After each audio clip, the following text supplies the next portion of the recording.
Hi, kings and queens. This is SteelSharpnSteel. Welcome, of course.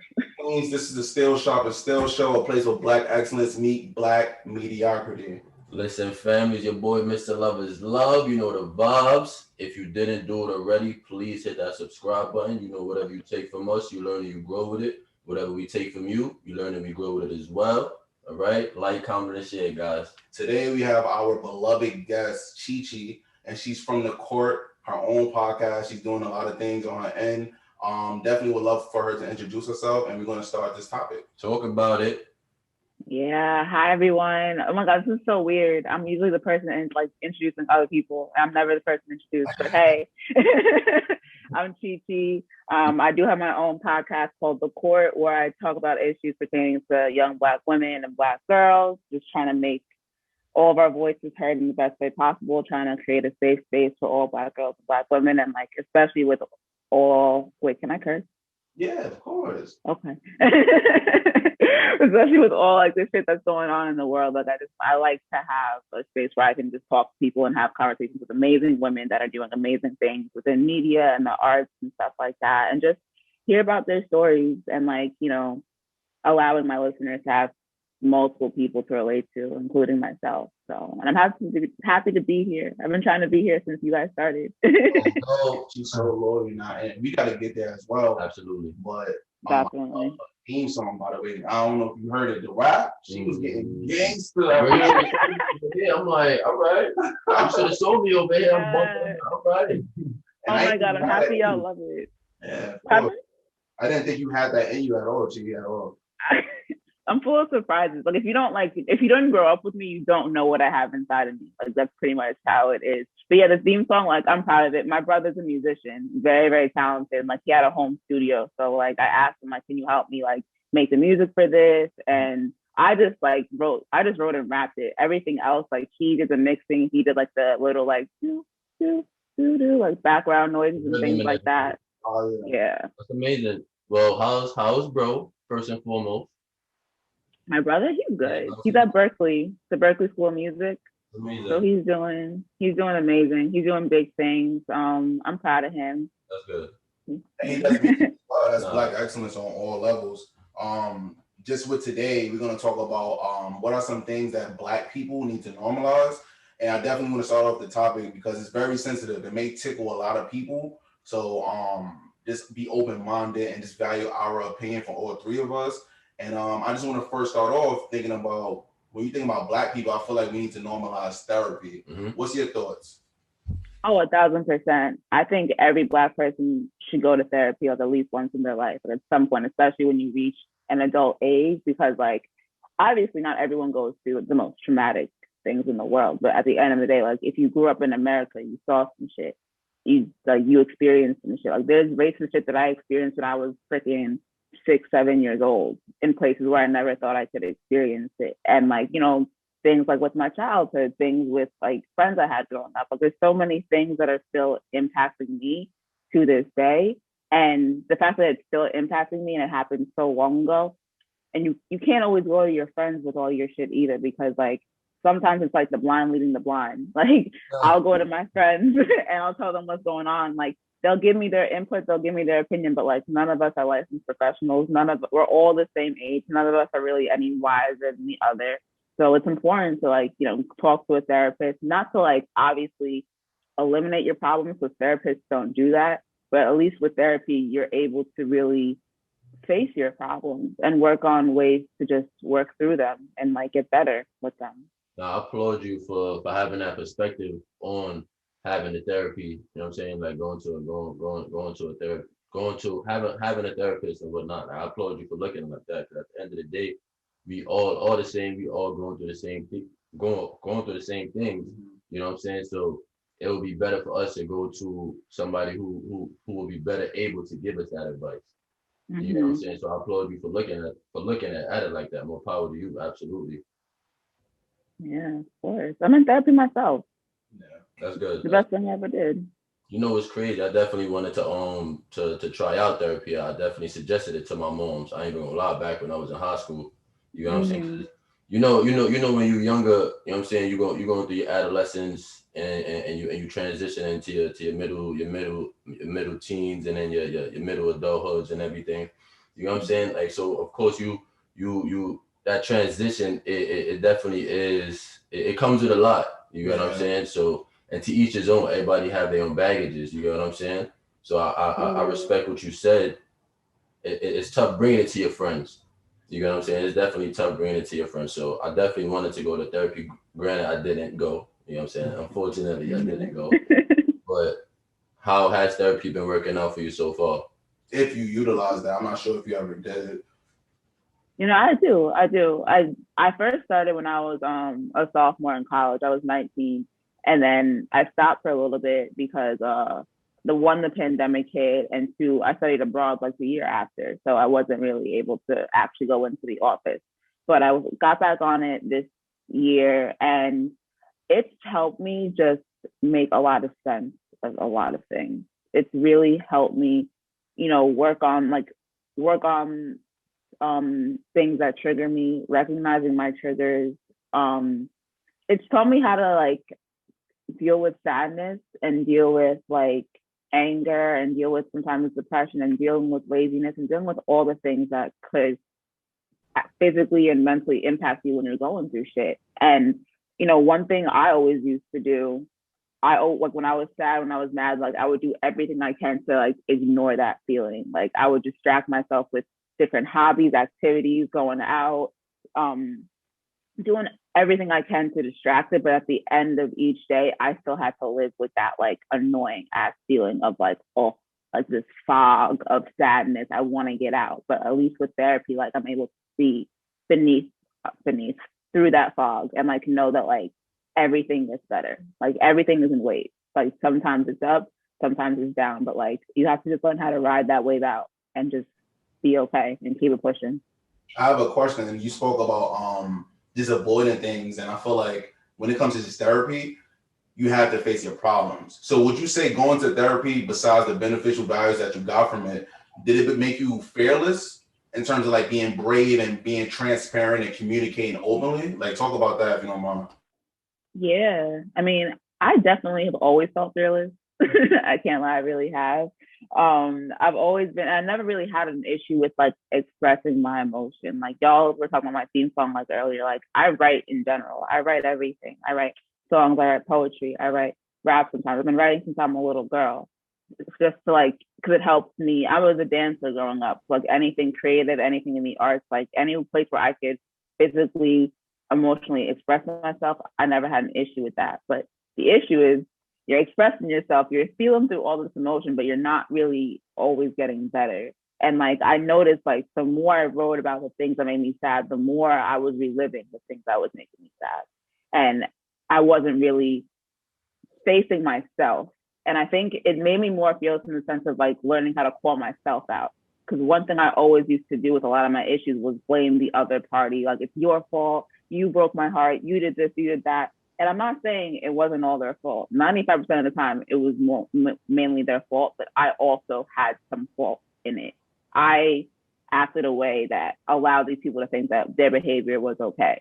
Right. So it's like me like learning how to just be a better advocate for myself, and me learning how to like call myself out and say, gee, you're bugging. Stop. Get it together. I feel like at the just to bring it back a little bit, you know what I'm saying? Because girl, you sounded like me over there. You sounded like me over there. Because get gangster. That was wild. I humbly speaking, you know what I'm saying? Like I do recall avoiding things. You know what I'm saying? You know, we all have that tendency to want to avoid things. At the same time, I want to applaud you for going through the process. You know what I'm saying? To want to grow yourself. You know what I'm saying? To want to hold yourself accountable. You know what I'm saying? So I applaud you for that at the same time. And I can only imagine how it felt, you know what I'm saying, as you was going through the process and you didn't feel like you wasn't getting enough. You know what I'm saying? I know where you going. You know what I'm saying? But I just want to switch it a little bit and just ask you, like, as far as just courtesy. You know what I'm saying? Because, you know, having some courtesy can help you with your own self by helping somebody else. You know what I'm saying? So I just wanted to ask you, like, in your perspective, you know what I'm saying? If somebody is unable to like reciprocate a sign of good faith, you know what I'm saying?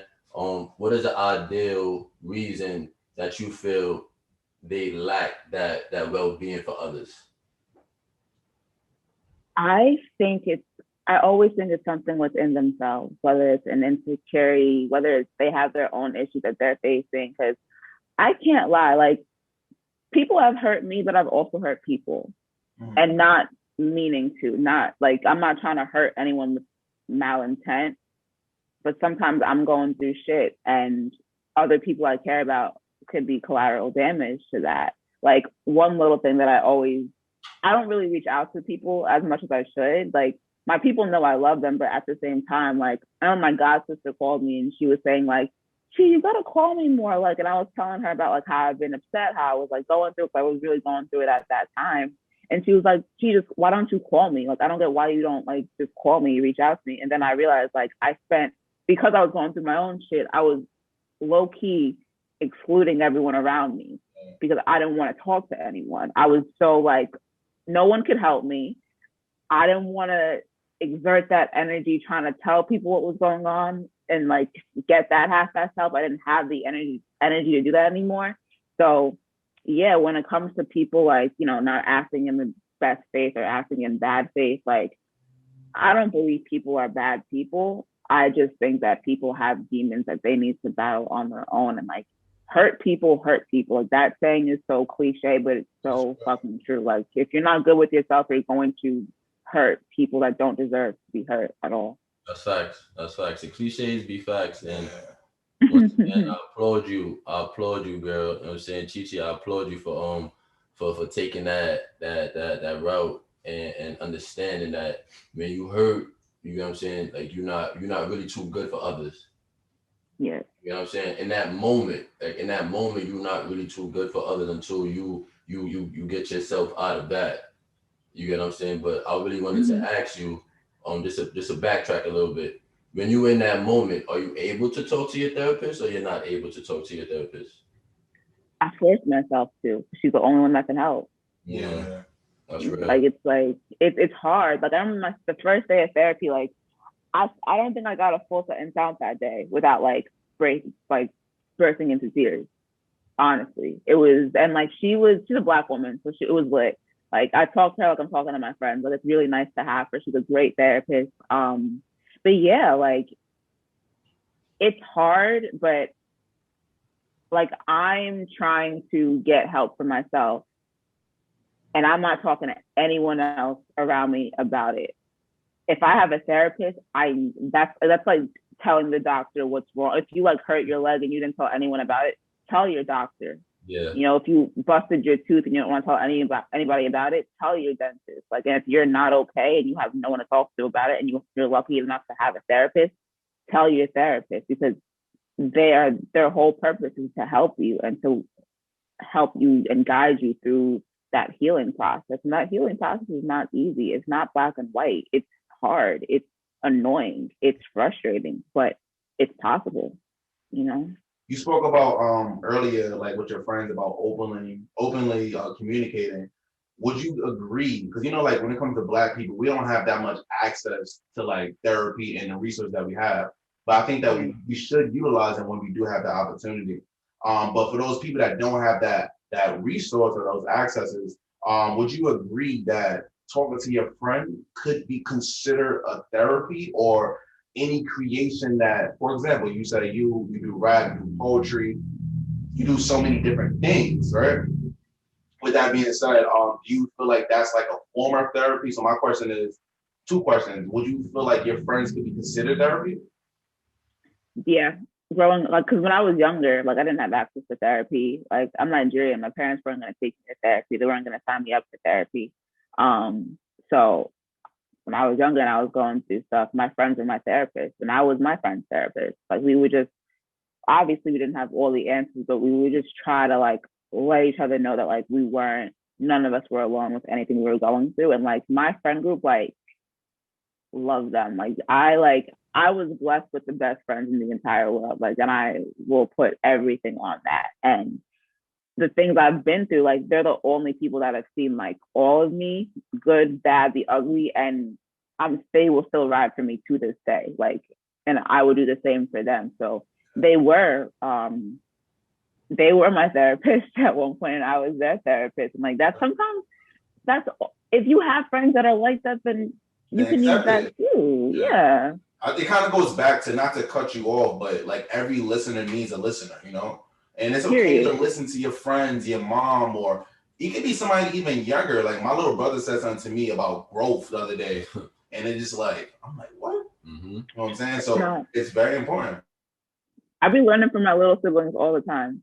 Like all the time. Like like obviously they look up to me, but like I look up to all of them because I think they're a lot more in tune with like their emotions, their feelings, what's going on. Like my brothers be giving me all types of advice, which I love. My sisters, I just watch them and I just see how they act, and I'm like, I'm just happy that all like the three of you like love yourselves as you are, and that's it. Like I'm happy no one has made you guys feel like less than the way that people have made me feel less than at that age. And I tell people all the time, you gotta grow through it rather than go through it. And we was both speaking about like receiving things from people around us. How do you feel about, this is kind of like 360, but like normalizing breaking like family trauma, you know? Because I feel like that generation of our brothers and sisters, they're openly communicating rather than us, not even us, the generations that come before us. We're really closed-minded, we're stuck in our ways, we're afraid to change and don't communicate as we're supposed to. So do you feel like we should normalize as Black people, like family trauma, like all the things that we are born into, it comes from something that happened in our past, right or right? So how you feel about that? I think, because family trauma is probably like, it's a deep trauma. That's your family. You're connected to that forever. And like, there's some shit that I saw growing up that I'll never forget. There's things that I heard growing up that I'll never forget, that I always wanted answers to, but I couldn't get them because everything's always so hush hush. Like, you know, like don't ask, don't tell. Like I used to be like in the car when I was little, pretending to sleep. And once I started hearing my mom and like an aunt talking about some family drama, or like my parents talking about some family drama, I would listen in to like know what was going on. Like my biggest issue was, how come I'm never in the loop with what's going on? Like, why is everything kept such a secret, kept so hush hush? But you know, one thing I noticed, like as I've gotten older, my family and I, like, we actually spend a lot more time talking to each other, and I'm actually starting to like get to know my parents as people, like getting to know my mother as a woman and my dad as a man, and not just that's period. That's good. Period. So at the end of the day, the relationship is very important. You know what I'm saying? You always want to have you always want to build and create that positive, you know what I'm saying, relationship. So just to do a 360 real quick, because I feel like courtesy, it really goes a long way. You get what I'm saying? So like, would you agree, like having or showing others a sign of kindness can create positive vibes? You know what I'm saying? Like unleashing or developing mutual outcomes. You know what I'm saying? It's because going back to and forgive me for extending the question, but going back to what Jah was saying, like with the family trauma, like if we was able to just show our family a little bit more kindness, you know what I'm saying? Just show them some kindness and just help them understand, like, yo, you good, we here for you. Maybe it wouldn't be too hard for everybody to be closed in. I mean, not to be closed in, but to be open more. You know what I'm saying? It probably wouldn't be too hard for the older heads to be open. You get what I'm saying? And I think with that, not to cut both you guys off, but to do anything is communicating. That's for that person to be like, you know, we got you in your corner. You have to communicate. And I feel like that's something that Black people need to normalize. Like you see a lot of these other races, they have interventions and conversations with their family on a normal. Like us Black people, like, I'm not saying every household. That's why I said this topic could be very sensitive. But I know growing up, I didn't explain everything that was going on in my life. Like a kid won't tell a parent everything that's going on in their life because they're not looking at that parent as a person, like how you said, they're looking at them as a parent. So I think just the first form of anything for therapy this way. Anything is just communicating. 100%. 100%. Period. But just to bring it back, like, how do you feel about that? Yeah. Like, as far as like communicating and like obviously extending that common courtesy, that kindness to your family is so essential because like, yes, they're your family. Yes, they're not going anywhere, but like they're still people at the end of the day. Like you should extend that kindness, extend that like, I may not know everything that's going on, but I'm here and just know that. And honestly, like I think once like 18, 19 hit for me, I started just having more conversations like that with my mom and my dad, like just figuring out who they were before having me and allowing it to help me make sense of why they are the way they are. And like through every conversation, I learned so much more about the two of them. I learned so much more about their marriage. I learned so much more about where they came from, how they got to where they are. And the way that shit started adding up, I couldn't even blame them for keeping some things from me. Cause like our parents, like as much as like we would like them to open up more, we would like them to communicate. They were kids just like us. They probably have some even more trauma, more things that they're going through that has made it hard for them to communicate. And we don't even know because they don't even want to talk about it. So communication is key, but you know, do it with grace. Like you can't force anybody to talk about shit they don't want to talk about, but you can make sure that you are like you can let them know that you're an outlet. Like you're someone that I'm someone you could talk to if you ever want to. No, absolutely. No, I definitely agree. You got any reflection on that? She kind of hit that on the hand. Like, damn. I couldn't have said it no better because that's absolute facts. Because at the same time, we all are people. Nobody is no worse or no better. You know what I'm saying? Like we all go through it. It's levels. Don't get me wrong. It's levels, but we all go through it. So as long as you keep that in mind and you acknowledge the other individual is also a human being just as much as you are, you should treat them how you would like to be treated. You know what I'm saying? So like, I couldn't say it no better. We're gonna definitely. We have so much to speak about when it comes to normalizing things for Black people. This part was the section therapy. But I definitely want you, before we go to the next part, the next Zoom, I definitely want to ask you, tell the people about the court, what you got coming up, next projects. I need to collab. We need to collab as soon as possible. Please do. Just hearing her, she's so incredible. So just talk about the court, and you know we in your court too. So talk about it. Please Yo, oh my God. First of all, thank you for saying that. Yeah, I mean, the court was like it was a brainchild from so many different things. Like I like to talk. I love talking. Like I don't shut up. And you know, I like expressing myself. I like talking about issues. And like I just feel like there was a period of time where I was going through like social media and like, you know, mad Black girls are going missing and so many things are happening to Black girls and Black women. And no one is saying nothing. No one is doing shit. I think the story that tipped me off the edge was God rest her soul, Alexis Crawford, who went to Clark Atlanta University. Sis was scared. She went to police, she went to authorities and told them that she was scared of her roommate and her roommate's boyfriend. Next thing you know, she's missing. Next thing you know, she's dead. And who are the two suspects of her murder? Her roommate and her roommate's boyfriend. Had someone at least taken the girl out of that housing situation, taken the girl out of the building, had someone just listened to her, which she might not have passed. Serena Williams, she was blood clotting after giving birth. Had someone not listened to her, we would have lost Serena Williams. Like people don't realize like the neglect that's getting passed, that's been given towards Black women and young Black girls for so long. It's ridiculous. And you know, being a young Black girl that grew up in a predominantly white like area like her entire life, I've seen a lot, I've experienced a lot, and I've grown from it. I laugh at a lot of it now, but that's not saying that a lot of it wasn't good. So, you know, the court came because I wanted to make a platform for girls like me, you know, that have been growing up in this white male-dominated society and like trying to navigate it. And I'm a media major. I love media journalism, all that. And I didn't come into college like that. I was pre-med because, like I said, I'm Nigerian. And when you're Nigerian, all you can be is a doctor or a lawyer. or an engineer.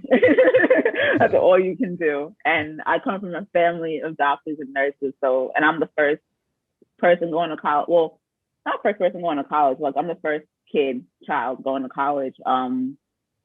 First oldest girl in my family. So it was like, go to NYU, study pre-med. That's it. And I convinced myself I liked it, but halfway through my first semester here, I was like, absolutely not.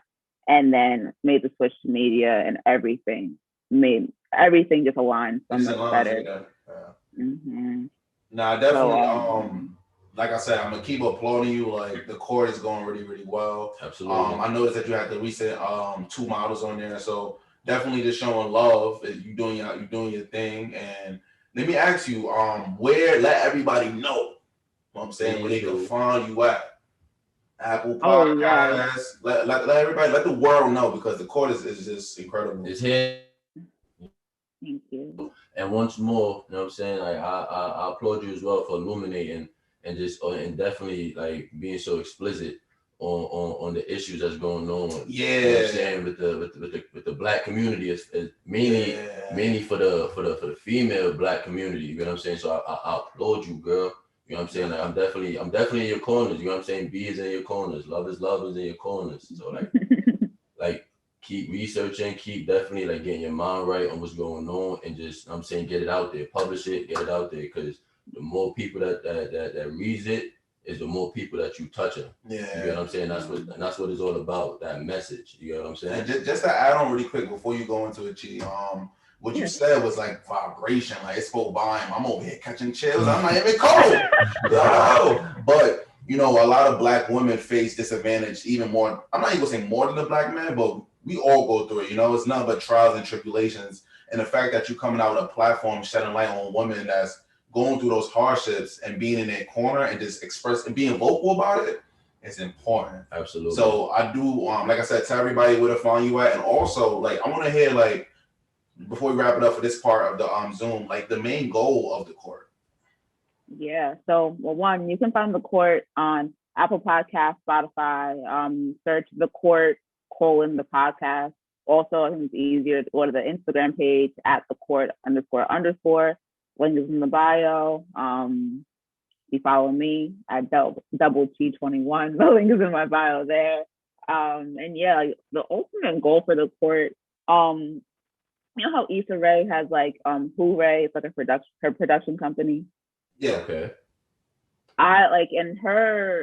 From my understanding, like she got like her biggest start from her YouTube series Awkward Black Girl, and from then on Insecure, and now she has a whole production studio. And I'm so into media. I'm all about media. I have an internship with a media company this summer, which I'm excited about. So what I want for the court is to be like, I want the podcast to be a segment of what the court represents. I want it to be a place for every person for what they want to do. If they want to come and write, you write for the newsletter, write for the blog. If you want to be in entertainment, I want to be able to put people onto that. I want to be able to talk to more people on the rise and just like create something. I have a whole like map thing that I drew. That's fine. Listen, girl, draft it out. You know what I'm saying? Because it sounds like you trying to create a multifunctional hub.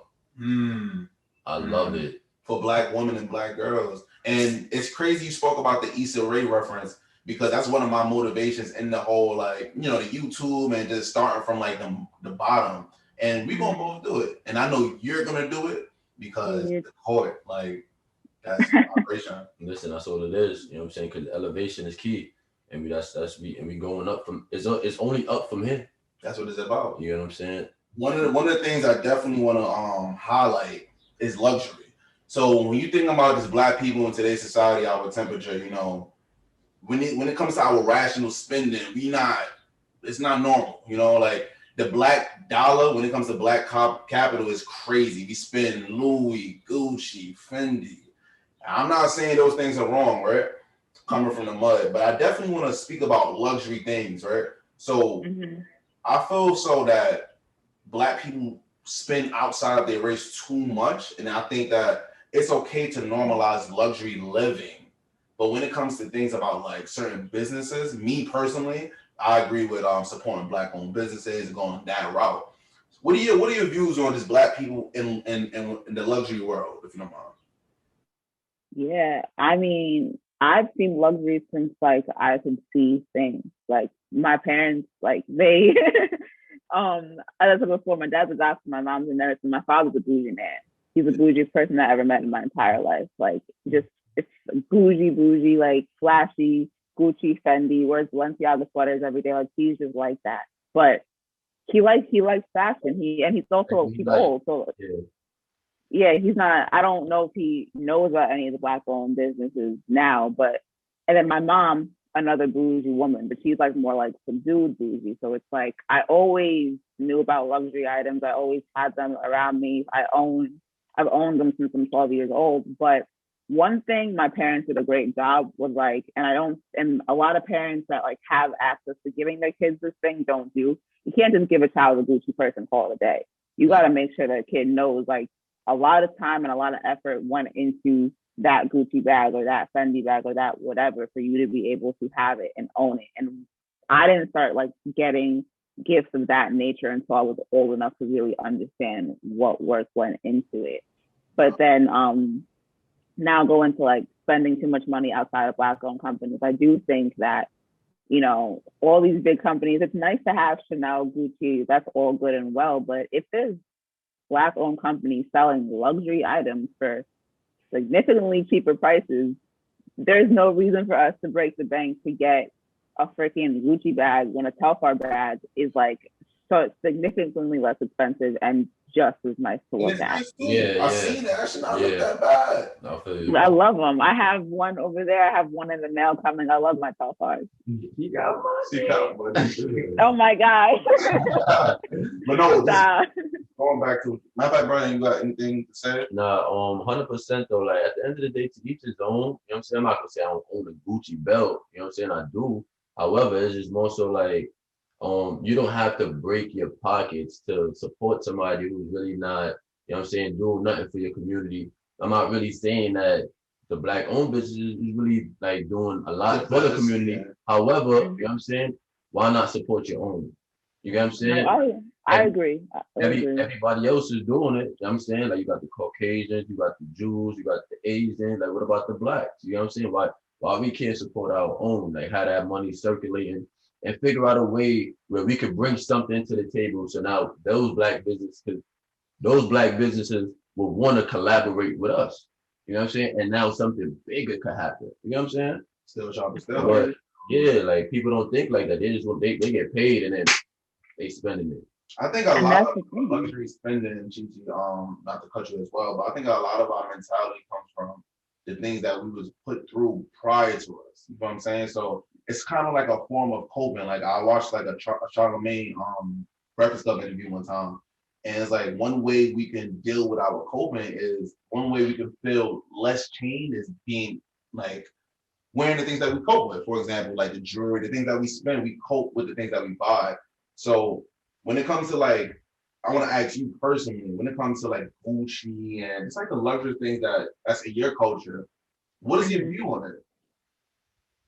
I look at it as a sign of good work. I've always looked at it as that way because that's how it was presented to me. Like my dad wasn't like, no silver spoon type history whatsoever. My dad grew up in Nigeria with 9 other siblings. He knew from a young age he wanted to come to America, came to America at 16, 17 years old, and made a name for himself. So since I know his backstory, when I look at those luxury items, I don't associate it with like, you know, like the flashiness and like, oh my gosh, I have a Gucci belt. It's like, I have something that I worked very hard for. That's how I see it. And even like when I'm able to make enough money to afford those kinds of things, I'm not just going to spend that kind of money all willy-nilly. Like I don't want to do that. So that's what it means to me. But I do think that like a luxurious lifestyle is something that Black people definitely need to start. Talk about it. Like we spoke about like just the businesses and you know the clothes and that kind of stuff. But when it comes to luxury living, talk about it. I think it's essential because that's your life. Like one thing that I went to Europe to study abroad, and like one thing that they say in Europe is that like between here and America, like Americans, they live to work. Europeans, they work to live. Like in some European countries, they like literally take a break in the middle of the day and no one does anything. Like siestas, I think that's what they're called. Like to me, luxury life just means like being able to do what you want to do with unapologetically. Like if you want to go to a day spa, go to that day spa, go to that brunch, buy that facial steamer. I don't know, like whatever. And luxury can mean so many different things, so many different people. I just feel like luxury is you living your best life, the best way that you can, and not being ashamed for it, being happy that you can do that, just being happy about it. Yeah. It's your leisure time at the end of the day. You know what I'm saying? Like you want to indulge in the things that you're interested in. You know what I'm saying? Some people they wanna buy flashy things. Some people they want to self-care. Some people, you know what I'm saying? Like to each his own. So I agree with you. So just to spin it real fast, is it fair to say people tend to have expensive and meaningless spending to satisfy short-term expectations? Yeah, I would definitely agree with that. I've done it. I haven't like spent like a bunch on like designer items, but I tend to spend a bunch on a lot of things just to like, because it's like it's nice getting new stuff. You know, like you obviously when you get new clothes, you feel brand new and all of that, but it's like that feeling fades, then you're gonna want to keep doing it. And I was just telling my brother, like, just because you have the money for something does not mean you have to spend money on it. You have to get that thing. Like, you know, be wise with your money. Like, treat your money like your friend. Yeah, because then if you get into the habit of just like buying things to fulfill like that short-term desire to feel something, you're gonna continue to do it, and then you're gonna short-term feel good into being broke. So definitely like just I really wish that spending money wasn't looked at as a way to just fulfill a void, rather just like do what you want to do and get what you want. Nah, I think when it comes, it depends on how you interpret luxury. Like you said, it's about doing whatever you want and when you want. But I think to do that, you gotta have money. You know what I'm saying? So it's just like, I think with Black people, kind of go back to what you said, we do cope with things and we just try to like make it our reality, you know, and we feel good when we get those certain things. Like you told your brother, you know, you don't have to spend that. You know what I'm saying? It comes back to the mentality, and I think that's something that we gotta just grow through. Like it's a work in progress. But when I think about luxury, for me, it's kind of like, I think for me, like the most component of luxury is like living. So when you look at Black people, right, we are too accustomed to being poor. Think about it. Like we've been through so much, like with slavery and like I hate to start our history with slavery, but in terms of just hardship, we used to like since slavery bad shit. So I think that like I don't know if I had seen a video a while ago, and long story short, it was a girl in the court, funny, and she was just basically saying that she was saying in the court like, you know, turn these buildings, turn this precinct, and turn these houses into like luxury living for Black people. Like, you know, like we so used to just like the projects and that's just the conditions we live with. But I think that once we have that access, I think luxury living should just be equal on all. Like it should just be just like Black people get luxury thing or white people get luxury thing. Why all people can't be luxurious? And I think that's just like my biggest thing. So what's your thoughts on that? I agree. And like it's so interesting because a lot of like my like opinions towards money and luxury items, I will say they're from a privileged place because I was able to have access to those things from from as long as I can remember. So whenever I speak about like luxury, like one thing my mom always said, like they always just made everything happen for me. Like no matter how, even coming to the school, like it was expensive as it is, like they always make it happen.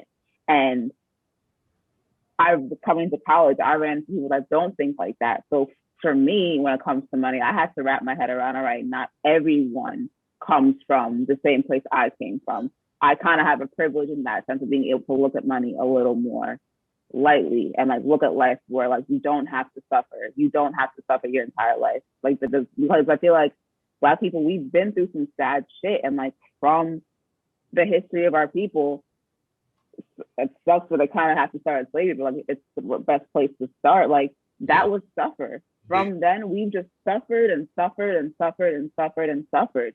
And I think like we have like post-traumatic stress disorder. Like we are still like have that in like innate feeling to think that we have to suffer to get through life, and we don't. But not everyone's going to be able to accept that as easily as others because they've been all they know. When I think all you know is suffering, it's hard to like see a life where you don't have to. Yeah. Unfortunately. Yeah, I definitely agree. Like I said, we're going through so much. So when we buy those those unrealistic things that's not in our budget, it makes us just feel good because you know we've been through so much. You know what I'm saying? Like I have family, like little cousins that's in my youth, and they rather like instead of investing into themselves or starting a creation or whatever it is, I'm gonna buy that BMW, not register it, and you know what I'm saying, and look luxurious and feel good because it makes me feel good. But that's just the biggest problem, you know. You got any thoughts, big bro? As far as that, you hit the nail on the hammer. I couldn't say it any better, of course, but just to go back a little bit, like we really suffered like so traumatically. You know what I'm saying? So, and there's levels to it. I like how you have the understanding that you're able to maneuver with money a little bit more differently than others. You know what I'm saying? Like a lot of people in your position, they probably would have been like, fuck it, I'm about to just splurge. Yeah. But you're able to see like, nah, time and effort was put into this. Granted, I'm privileged, you know what I'm saying? But I should still be more mindful. You know what I'm saying? I like how you look at it. I like how you sat your brother down at the same time. You get me? So what I was trying to say is, it's levels to this. Like black people, a lot of black people, they're on the level of surviving. Like, that's just what it is right now. And if, like Nip said, I forgot what song it was, but he said like, if you're on that level of just surviving, that's all you're thinking about. You know what I'm saying? How you gonna get to the next day? You know what I'm saying? Granted, you may spend the money how you spend it. You feel me? But your focus is how you gonna get to the next day and make that money back and whatnot. Yeah. You know what I'm saying? You're not really thinking about, all right, so how can I use this money, invest it, and you know what I'm saying, up it now. Nah, they're not thinking about that. They just wanna, if they wanna eat, they gonna eat. They wanna buy this clothes, they wanna buy this clothes. You know what I'm saying? To survive, and then that's just really what it is. It goes back to just being a result of post-traumatic slavery, bro. That shit is real. Like, it is. That shit is real, bro, because Chi way of life, and she was fortunate enough to be, you're Nigerian, correct? And like your walk of life was totally different from ours, and ours different from other people. You know what I'm saying? So like, I know me personally, I was raised on like going downstairs in the building and seeing crackheads hit the pipe. You know what I'm saying? Going to school and seeing blood on the floor, and you know that definitely changed my mentality of things. But it's kind of like understanding before you react, because everybody like go through different walks of life. You was privileged, but you had that humbleness to be like, you know what, you should work for that. But I feel like post-traumatic slavery is related to everybody because we all went through it, and the way your family came out of it was successful differently from other people. 100%. Yeah, and also like being around a lot of white people and being someone like being like, to white people, they think we're so much less than them. It's ridiculous. I'm like, yo, like, especially from my town. I know this is all topic, but have you had any personal experience? You don't have to really get too crazy with it, but have you had any personal experience where like you witnessed that? Of course, racism. Yes. Like my dad used to, when I was very, very young, when we first moved into our area, we're the first Black family to move into the cul-de-sac I live in. The cops used to follow my dad home from work like for a couple of weeks because they didn't think that Black people lived there. But my dad, like, he's so like, it is like, it's like, you know, I like that he's like this because it helped me cope with it easier too. We see it more as something's wrong with y'all. Like, unfortunately, this is like how we have to live. But at the same time, like, he didn't steal anything. The house was his. The house was ours. Another instance, this was directly towards me. I was maybe 8 or 9. I was in dance, and this new girl came. Mind you, at this point, I was the only Black girl there, but I hadn't had an issue because I was well-liked. And this new girl came, and like she was being mad standoffish towards me, didn't want to sit next to me in the studio. And one of the other girls was like, how come we don't want to sit next to Chi? This little girl, mind you, she's like 5 years old. She says, because I don't like dark kids. Oh, and I said, like, you know that meme of the nigga, he's like, That was me. I said, oh, okay.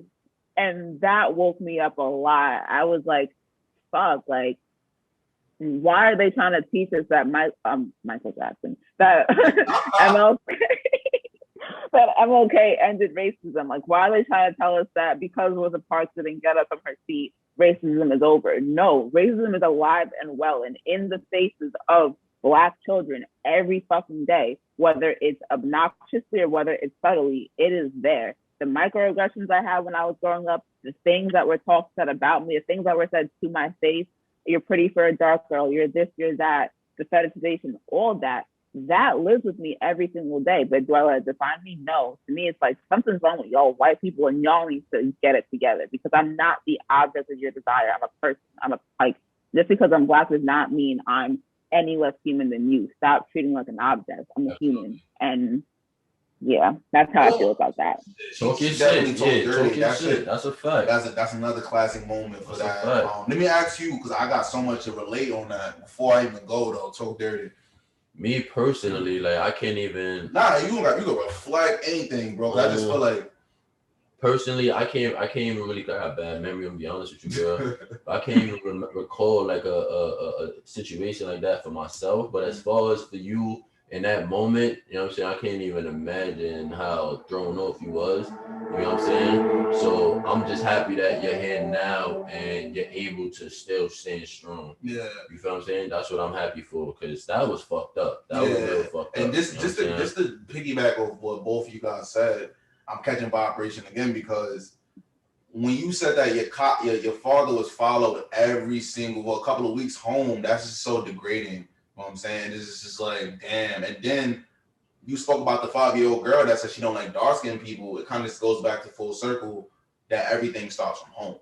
100%. So with that being said, let's go to household. All right. So there's so many different things that we can speak about household. I like how you connected that. You went from like you really full circle. The core to still sharp still, but just for household, it's very important to teach your kids at home. I feel like everything starts at home. I think one thing that people need to normalize for Black people in the household.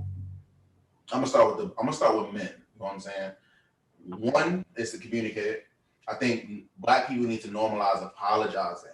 But something far-fetched that has nothing to do with neither, I think it's very important for Black men to know how to cook. You know what I'm saying? Yes. Like, 100%, bro. He beat me on that one. Over your head. He beat me on that one. But we're going to talk about everything. But let me ask you, Brian, Chi-Chi, like, what's the most important thing for the household for you guys? We want to start with Chi-Chi first. Ladies first. You know what I'm saying? So sweet. The most important thing in the household. I mean, I feel like I'm like my dad's princess. So like I never had to do too much in the household, but at the same time, I am the oldest girl and I'm the oldest kid. So one thing I wish that we could normalize is not waking your kid up at like 10 in the morning on a Saturday afternoon, forcing them out of the bed. Get up. It's early 10 o'clock. Ma, I'm tired. Yeah. I just went through a whole week of school. Relax. So I mean, I think at least in my household, I wish there wasn't as much yelling. My mom's a very expressive woman. So she likes to yell a lot. And, and that could do a lot of wonders on a child. I can't lie. Like when people yell at me, I shut down. Like I don't let it be known, but inside I'm like, fuck, like I'm sad now because of how household can have an effect on your life in the future. Mm-hmm. Period.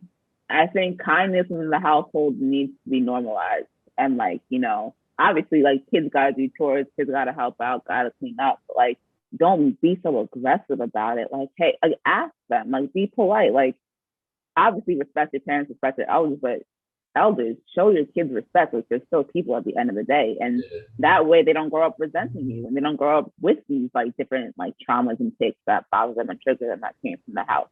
But besides that, my dad and my brothers always took out the garbages. They're the ones that shoveled. I didn't have to do any of that. But then again, like my mom's always the one that cooks. Like my dad can cook for himself. My brothers can cook if they need to, but if like a whole meal is gonna be made, my mom is making it, and I'm helping her. My sister helping her. So me, I'm meant to cook because I would want a man to cook for me. You want your man to cook, right? Period. The fuck, like way much more. I respect that. But look, before you even go crazy, right? This is not even on my notes, but I definitely want to speak about this. So you spoke about like waking up and being yelled at when you get up in the morning, right? That's like annoying, right? That's annoyance. But with me growing up, there's so much different walks of life. Back to what I was saying, I feel like Black people need to normalize punctuality and utilizing their time. Like even though that probably like, damn, it's too early. I'm tired. But me personally, my grandmother and my mom programmed me to wake up every day at 4:35. Not saying that's gangster. That's wild. You know what I'm saying? Wait, in the morning?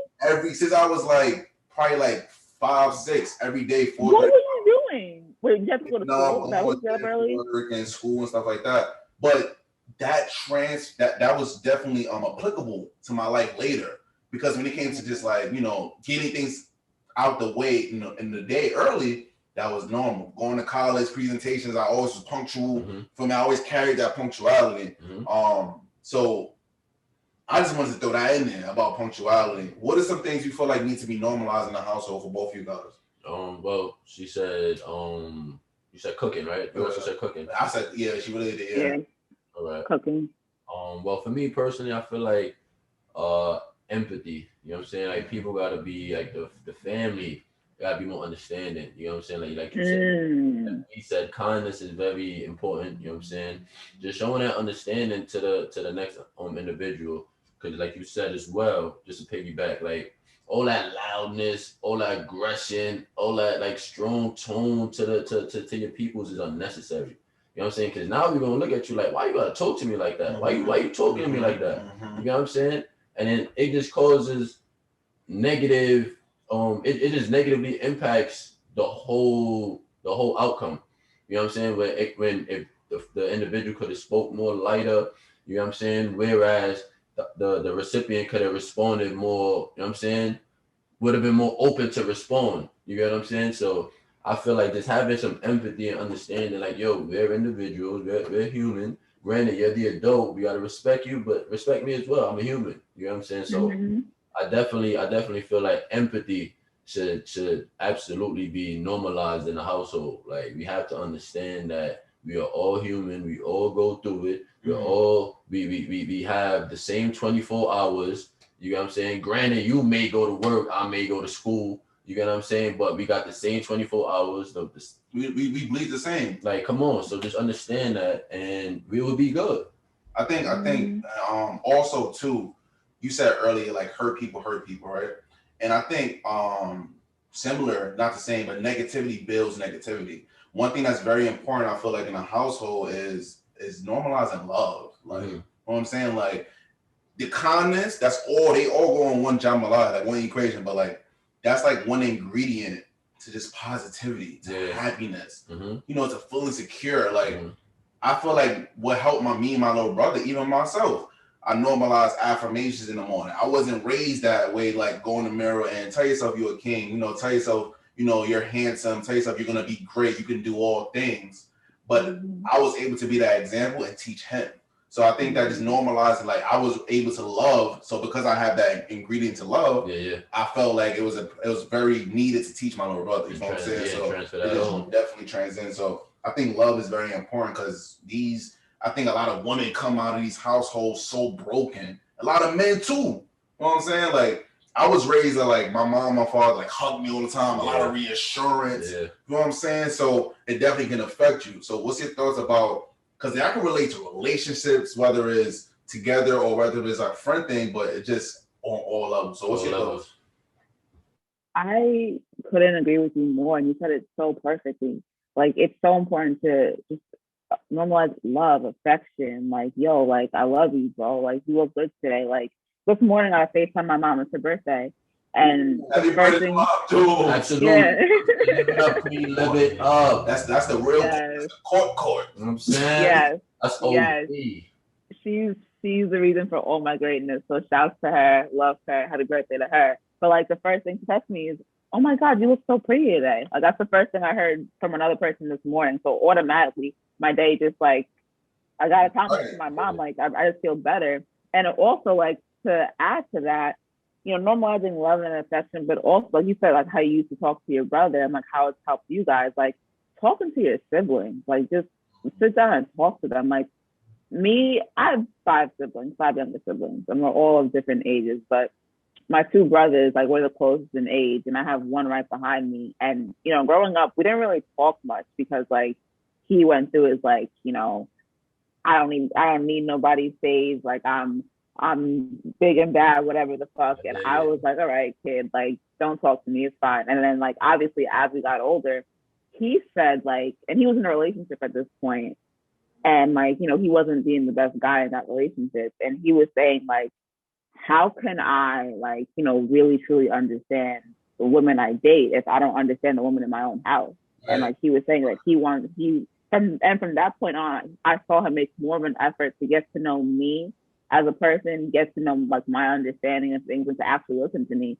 And I did the same for him. And like growing up, I always felt like he like didn't like me. I thought we weren't like, I just didn't think he liked me. And I was also kind of jealous of him growing up because I was cool, but he was cool. Like when you're a tall Black kid in a white town, everybody loves you. And he also played basketball. Like, it's like, it's so annoyingly stereotypical, but like Collins, my brother, had fan love from forever, and I have fan love too, but it's not as significant. So, and I was always very, very smart, and he wasn't the best in school. So when we were talking the other day, we realized that growing up, we both were a little jealous of each other because we both had something that we wanted from each other. I wanted his popularity, he wanted my brain, and honestly, it took us having those conversations to really understand each other and to really just not be mad at each other for just being the way we were when we were younger. And just it helped us move forward so much more. Like we talk all the time. He's always asking for money, but it's fine. Let me ask you. Matter of fact, do you got anything to reflect on that? No. Yeah. I definitely want to ask you. When it comes to your brother, right? Mm-hmm. Tell the people like how do you approach it? Like like I think Black people need to normalize open conversations, which you have done with your brother. You drop that pride down. You've been transparent. That's how you connect with people. All for vulnerability. What was your approach? Like I feel like a lot of people need to know different ways to go. Because I feel like me going to my brother, I didn't know it was weird, But we need to master, weird conversations. But go ahead though.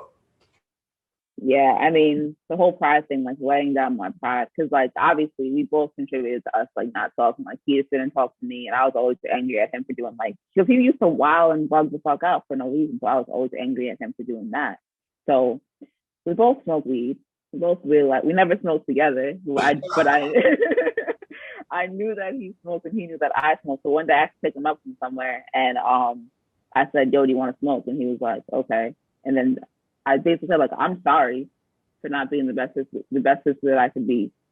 And because back to the whole like communication, I didn't think, he probably didn't see me as an outlet, as someone to talk to, like someone that would actually be there for him. He just saw me as his big sister.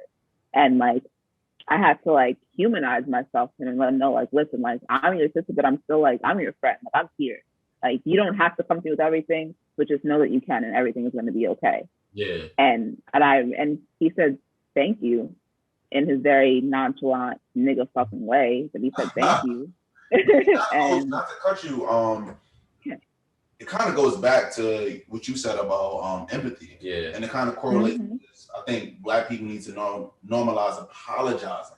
You went there, you dropped your pride, you said, I'm sorry, bro. Like that shit could melt so much trauma in the Black household when it comes to these families. Like, say I'm sorry, but a lot of people be stuck in their ways. You know what I'm saying? So that's why we got the court, we got these podcasts out. Nah, seriously, like just to be vocal and tell it what it is, because open conversations is very important. Like not even just your podcast, but a lot of all podcasts. Like we need to be able to listen, and every listener needs a listener. So I definitely agree with just that.